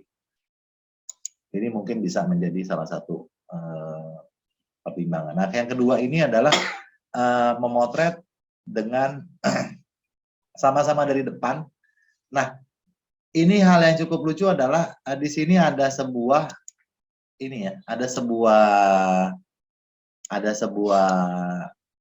stiker di bagian belakang yang berisi produknya ini apa, ingredient segala macam gitu kan. Stikernya dari depan nggak kelihatan, tapi udah saat kita memotret produknya, dia akhirnya menutupi ini nih. Jadi butek ya. Ini karena memang sebetulnya bagian dari bayangan stiker nih teman-teman. Ini juga nih ada garis airnya nih, bayangan dari stiker. Ini juga bayangan dari stiker. Nah, di foto yang sebelah kanan, stikernya saya lepas. Stiker belakangnya saya lepas agar memang dapetin keadaan di mana airnya kelihatan jernih. Nah, itu bisa menjadi pertimbangan juga. Kalau misalkan ternyata ada teman-teman punya produk yang produknya bagian depannya ada logo, bagian belakangnya ada logo bagian belakangnya agar bagian depannya nggak masuk ke bagian depan, dihilangin dulu. Dikletek. Iya, mending dikletek dulu, dikerik. Karena yang difoto adalah botol minumannya yang gitu, kerik gitu. Nah, ini gambaran yang lainnya. Sebetulnya dua-duanya sih sama aja, nggak masalah. Tapi di sini tujuan saya adalah ketika teman-teman motret-motret produk, pikirin juga dengan objek pembanding. Bahwa sosis ketika dipegang sama tangan orang dewasa dengan garpu kecil, kelihatan kecil banget. Tapi ketika dipegang dengan garpu anak-anak, dipegang dengan tangan anak-anak dengan garpu kecil, kelihatan proporsional.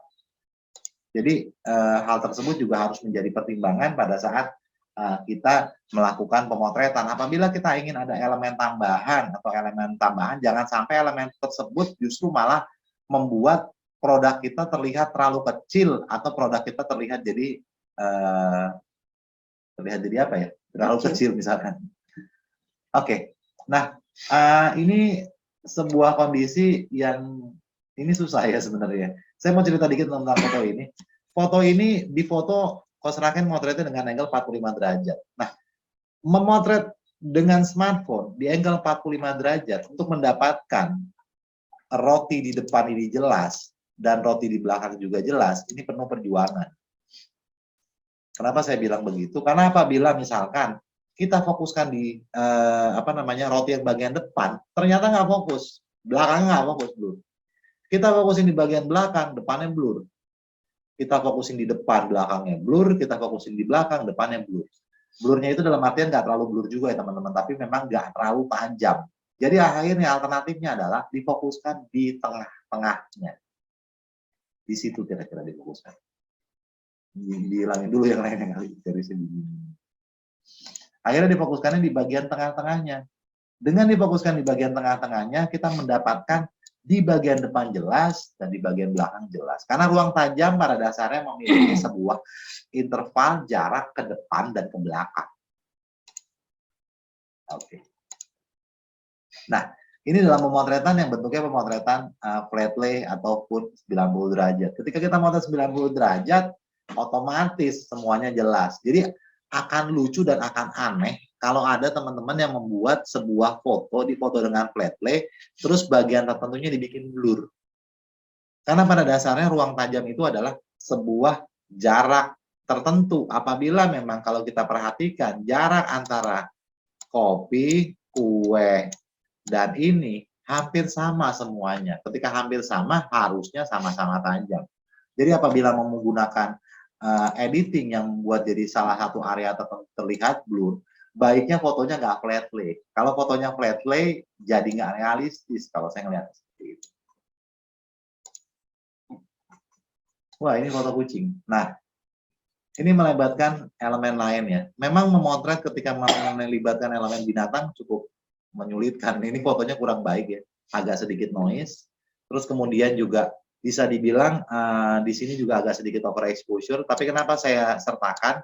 Paling tidak saya menggambarkan bahwa ketika kita punya sebuah produk yang produknya itu misalkan produknya adalah produk boneka. Produk boneka rajutan yang kita ngerasa bahwa boneka ini lembut loh, boneka ini aman buat anak-anak dan lain sebagainya. Memotret dengan binatang kesayangan itu juga bisa menjadi salah satu alternatif. Walaupun motretnya memang susah. Ini difoto dengan smartphone dengan hasil yang saya pikir tidak terlalu baik.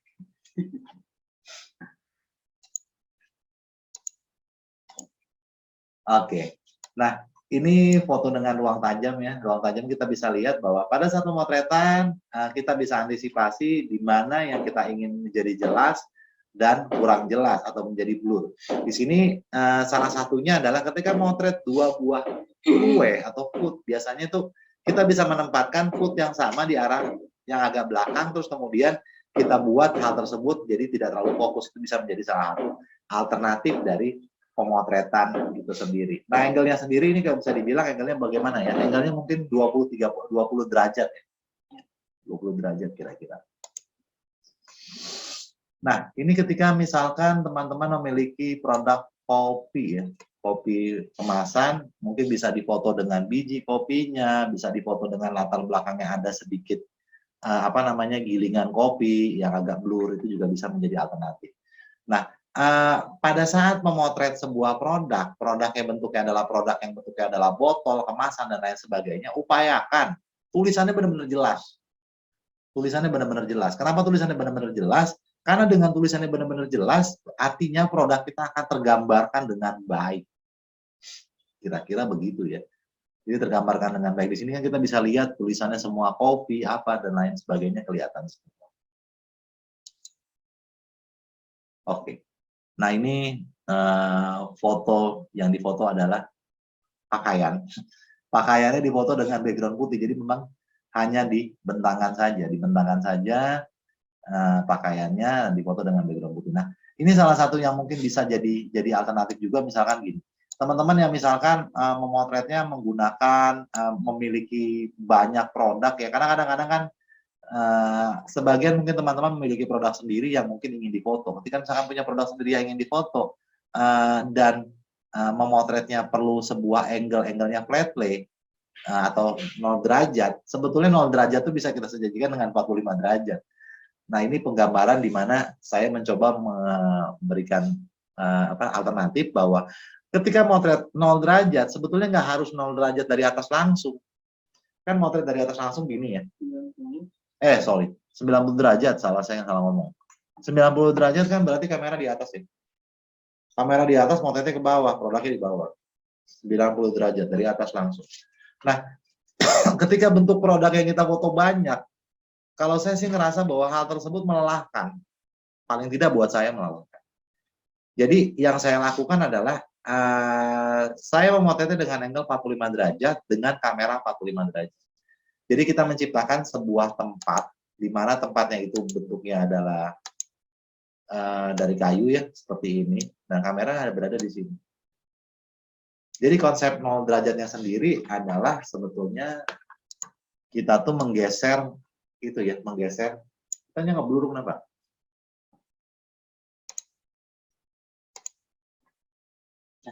Oke, jadi sebetulnya kitanya menggeser ya teman-teman. Jadi gini nih, ini objek, ini kamera, 0 derajat dari atas langsung. Kalau kita geser, kan bisa jadi 45 derajat, bukan motretnya dengan posisi langsung.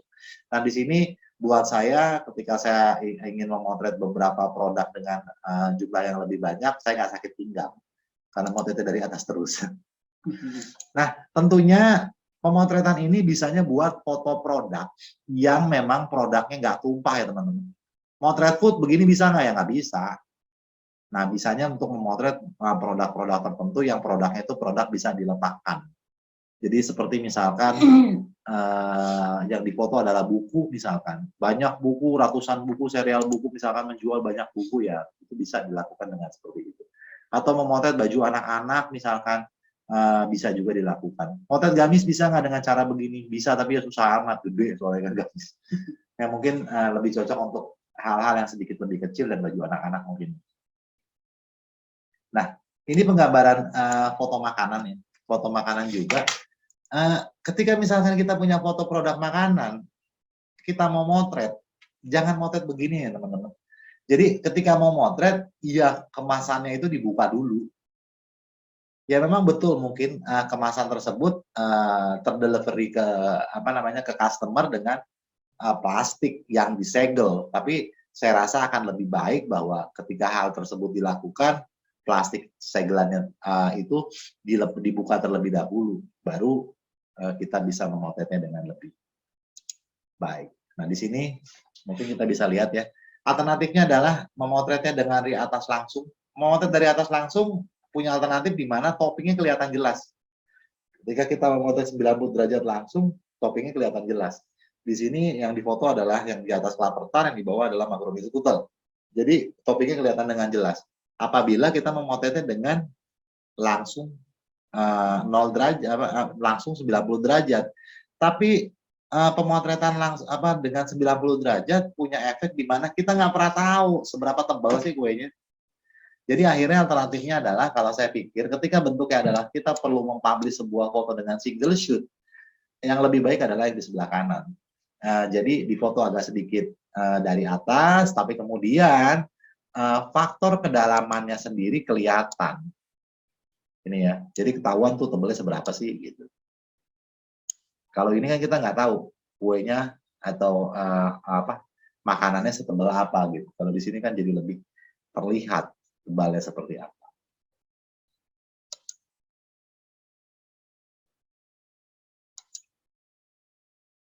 Bisa Oke. Ya, ini adalah tips foto. Silakan jika ada pertanyaan kakak-kakak sekalian. Kak, sedikit bahas tentang foto produk dengan kreatif tips dan triknya. Karena suka gagal fokus ke properti daripada produk. Nah, itu dia. Gimana, Coach? Ya. Jadi yang paling penting adalah ketika misalkan kita punya sebuah produk, diupayakan deh produk tersebut memang terlihat menonjol. Salah satunya apa sih? Antisipasinya adalah bisa dengan ketika misalkan teman-teman melakukannya, bisa dengan pertama bisa dengan ruang ketajaman. Jadi ketika misalkan kita motret sebuah produknya adalah produk yang kayak gini misalkan ini. Foto ini fokusnya justru bukan di penggilingan penggilingan kopinya, tapi justru malah di produk botol kopinya sendiri. Karena itu yang saya lakukan adalah saya melakukan dengan dua hal. Pertama, cahaya memang justru benar-benar diarahkan ke arah produknya. Jadi latar belakangnya agak sedikit kelihatan gelap. Itu bisa membuat jadi hal tersebut lebih dominan pada produknya.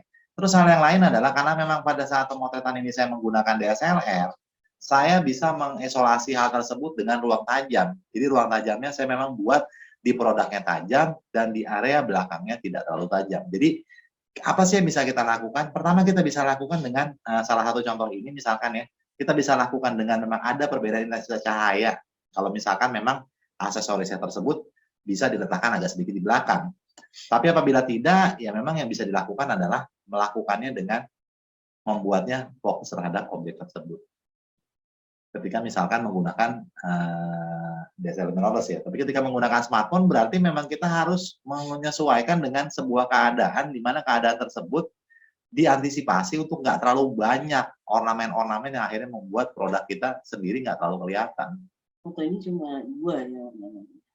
Ya dua, biji kopinya dan gilingan di bagian belakangnya. Silakan jika ada pertanyaan lagi kakak-kakak sekalian. Open mic juga boleh ya, Coach? Ya. Ini Oke, kita lanjut. tips foto produk menggunakan smartphone, gunakan cahaya baur.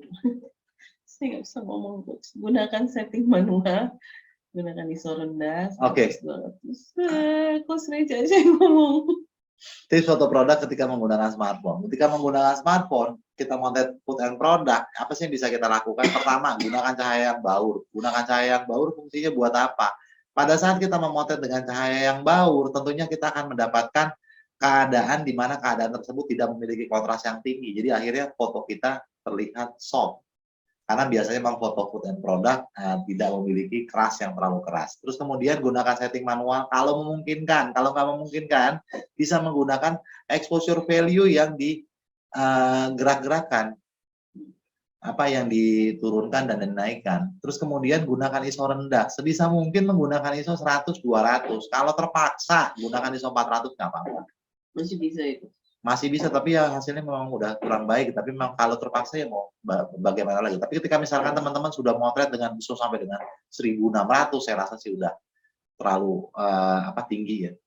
Terus yang kedua, yang berikutnya adalah jangan gunakan shutter speed di bawah 60 kecuali menggunakan tripod.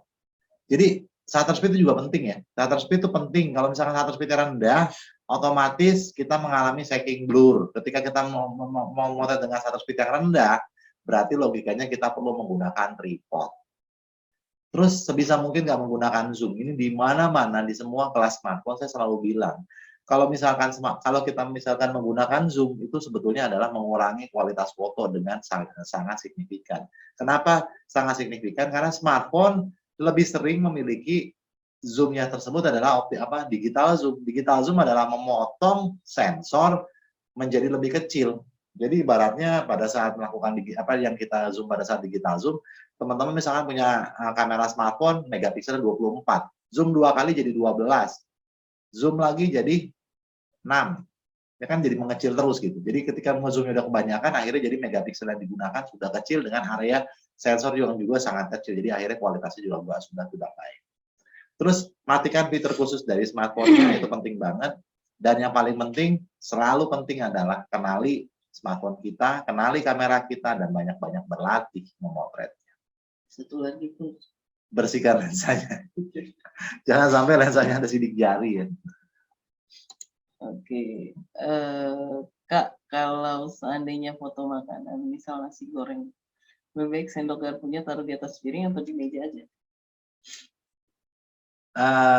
Saya dalam gambarannya adalah, kalaupun memang mau taruh di atas piring, berarti di pinggir dengan posisi yang tertutup ke bawah ya. Kalau memang piringnya ukurannya cukup besar, tapi apabila piringnya memang sudah memenuhi nasi gorengnya, saya rasa lebih baik di pinggirnya. Kayaknya begitu ya. Iya, Kak. Silakan, ada lagi pertanyaan? Kita coba review aja yuk.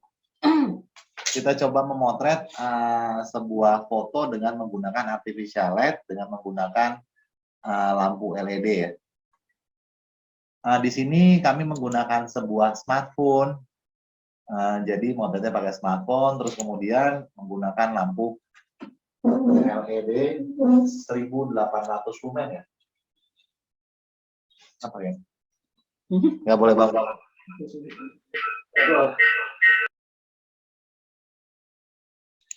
Oke.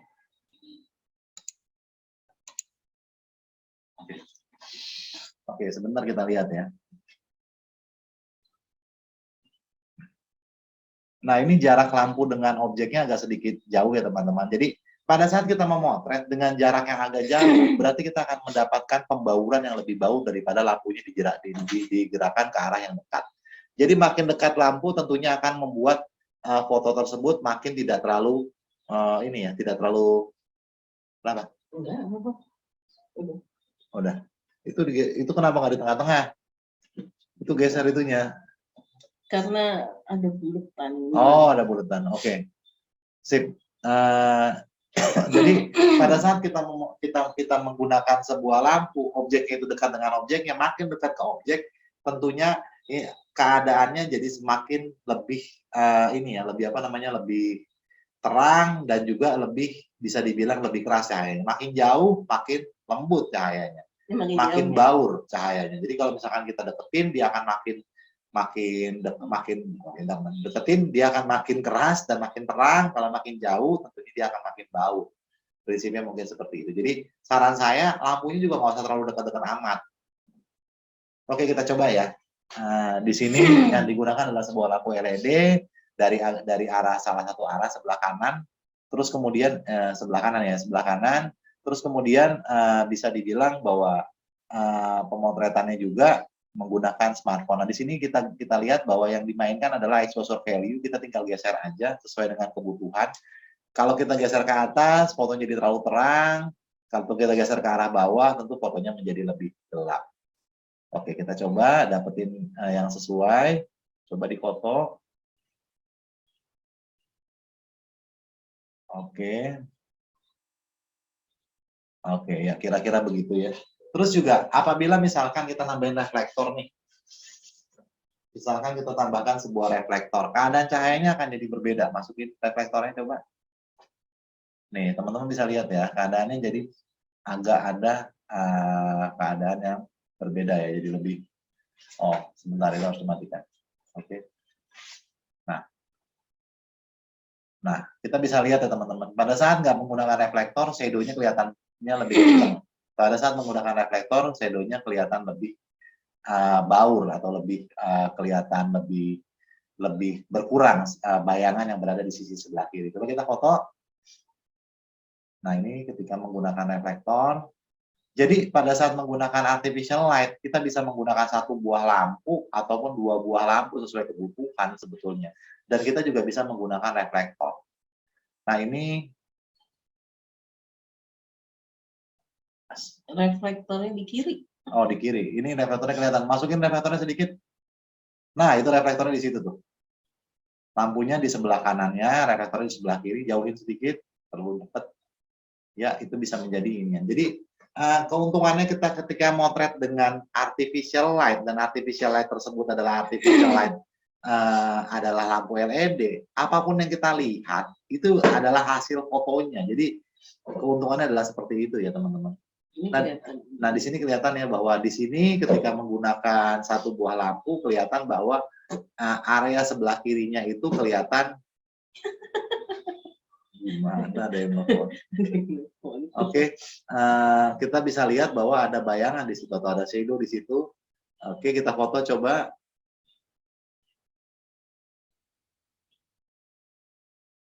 Ini nggak pakai reflektor. Ini nggak pakai reflektor ya, foto. Oke. Ini warnanya benar ya, Coach? Ya benar, mirip-mirip lah. Warnanya sesuai dengan aslinya, agak sedikit kuning-kuning kuenya.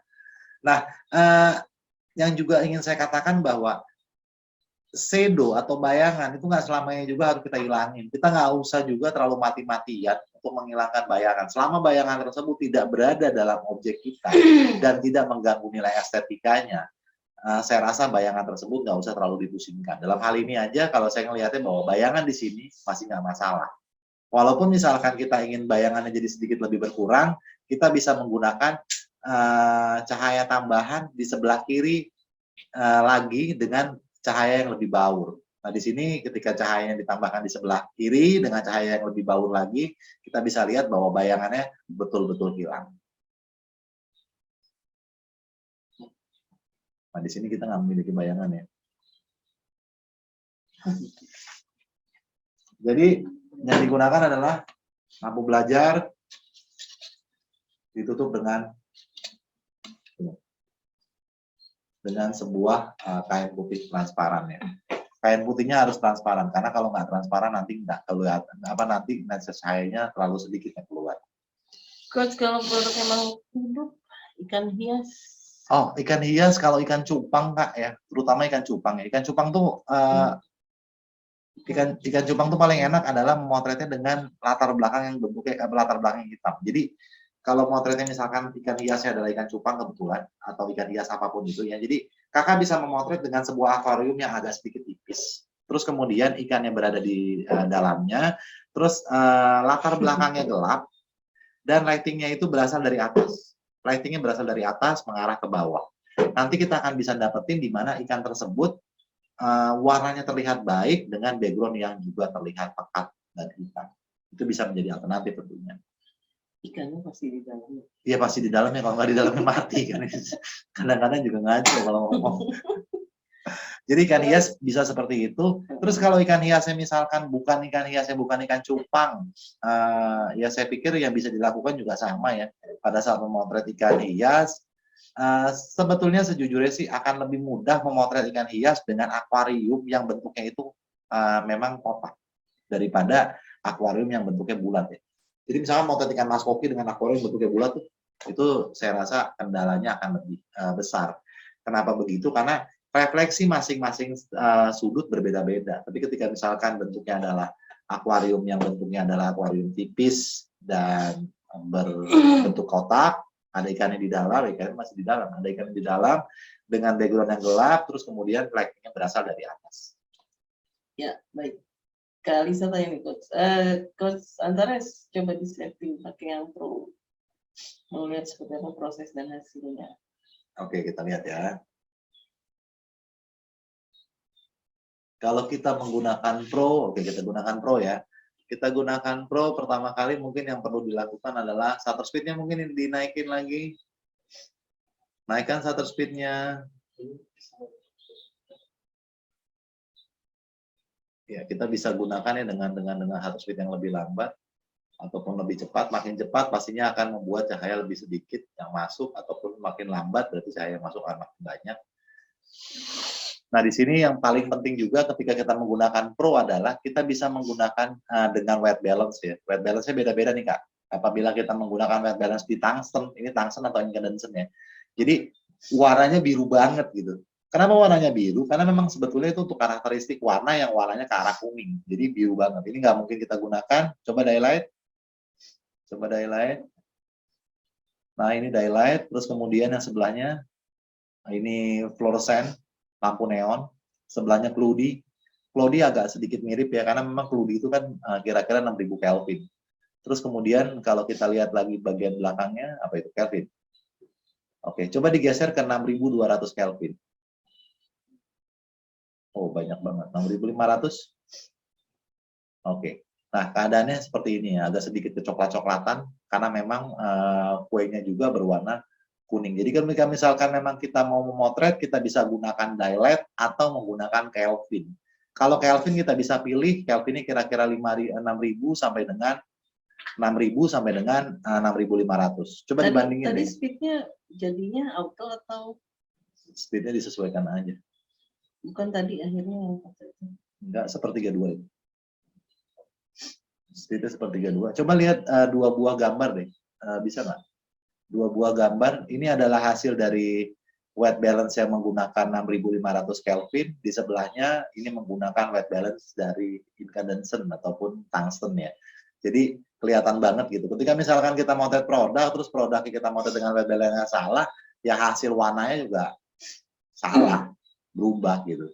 Oh, tadi ini Kak Lisa mau lihat prosesnya. Jadi tadi udah Pro, terus pakainya apa lagi? Habis Pro pakai apa lagi? Habis Pro, Habis Pro, pilih ISO paling rendah. Jadi habis Pro, pilih ISO paling rendah.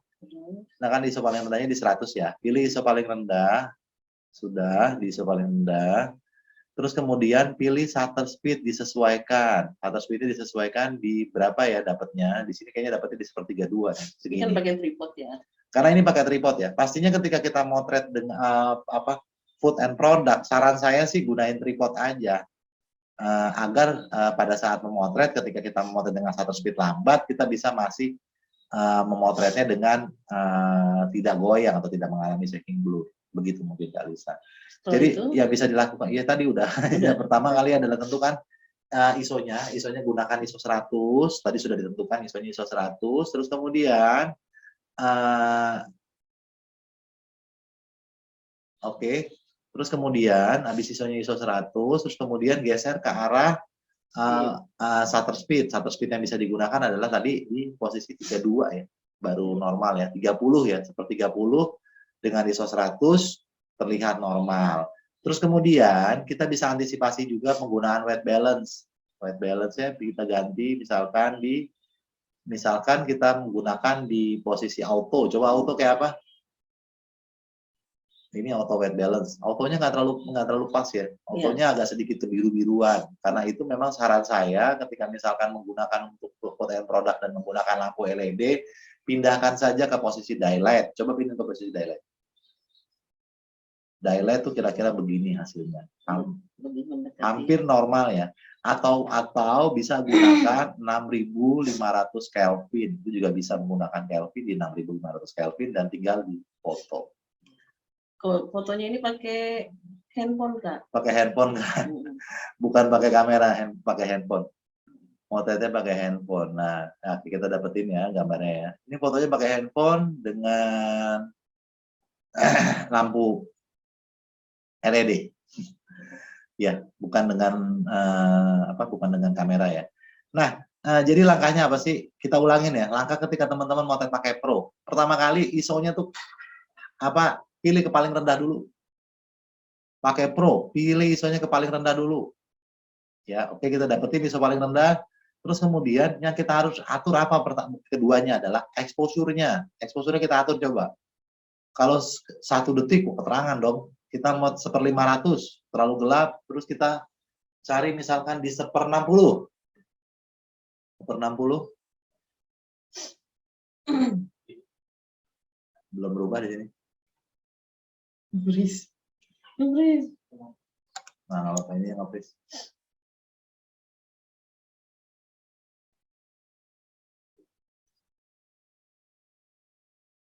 Sebentar ya, koneksi dengan handphone yang dipakainya malah nge-freeze.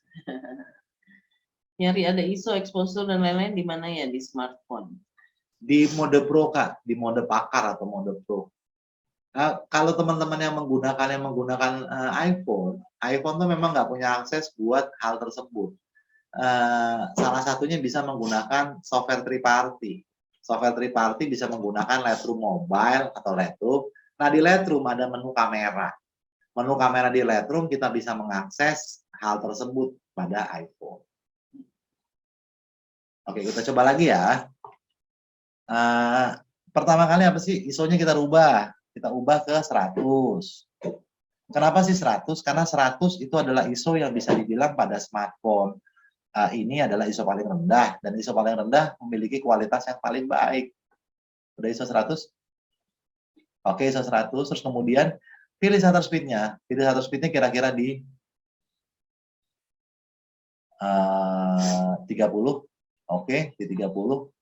40. Oke, 30 kayaknya dapat ya. Di 30 kayaknya dapat. Nah, warnanya nih kayaknya kurang enak. Ya, Kak ya. Kayaknya warnanya agak sedikit kebiru-biruan ya. Kita pindahkan jangan di auto, tapi di daylight. Coba pindah ke daylight. White balance-nya kita rubah. Oke, daylight. Udah lumayan baik ya fotonya. Udah lumayan terlihat baik. Kita bisa foto. Jadi alternatifnya adalah white balance-nya bisa gunakan daylight atau gunakan Kelvin di 6500 Kelvin. Oh, pantesan iPhone nggak ada. Ya, iPhone memang harus pakai third party, Kak, untuk mengakses ISO dan lain sebagainya. Karena iPhone default-nya tidak memiliki menu tersebut pada kameranya. Cuma motret pakai iPhone tuh memang autonya bagus banget. Nah, sekarang gimana kalau kakak pakai iPhone? Kita coba yuk. Kita nggak usah pakai Pro Mode. Nah, ini bisa kakak lakukan di iPhone. Kita gunakan mode foto. Kita fokuskan fotonya, ini mode foto ya, kita nggak milih apa-apa. Kita fokuskan fotonya, sudah fokus. Gambarnya terlalu gelap atau terlalu terang, tinggal kita naikkan exposure value-nya ke atas dan ke bawah.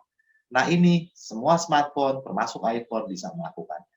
Apabila kita setelah fokuskan, kita geser ke arah atas, dia akan jadi lebih terang. Ketika kita geser ke arah bawah, dia akan menjadi lebih gelap. Nah, ini jadi lebih terang ya, ketika digeser ke arah atas, ke arah bawah jadi lebih gelap.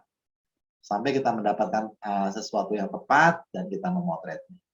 Apabila memang hal tersebut kebetulan nggak ada, mungkin yang dimotretnya pakai iPhone, ya berarti memang kita bisa memanfaatkan mode fotonya saja, terus kemudian exposure value-nya yang kita geser-geser. Saran saya begitu. Baik, Oke. baik Coach Antares, thank you. Oke, baik Coach Reza, sudah 9:30 nih Coach.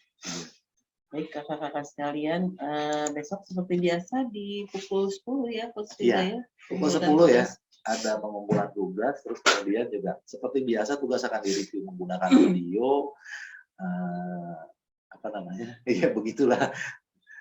Rekaman Zoom meetingnya besok pagi. Besok pagi, dan seandainya, saya tidak tahu keadaan saya besok lebih baik atau lebih buruk.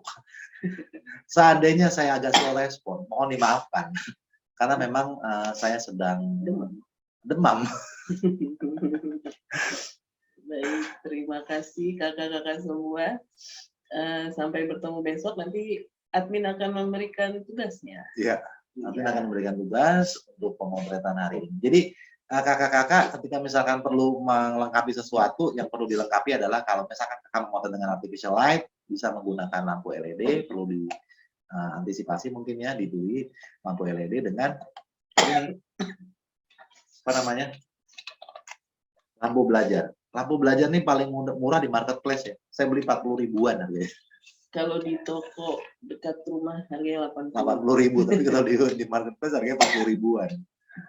Nah, kalau lampu bisa dibeli di mana saja. Terima kasih kakak-kakak semua. Sampai bertemu besok insya Allah. Dan selamat memotret dengan hati gembira. Iya, amin, amin. Terima kasih semuanya. Dadah. Dadah. Baik Coach, ini kita end meeting Coach. Oke, kita end ya. Terima kasih kakak-kakak semua. Selamat memotret dengan hati gembira. Assalamualaikum warahmatullahi wabarakatuh.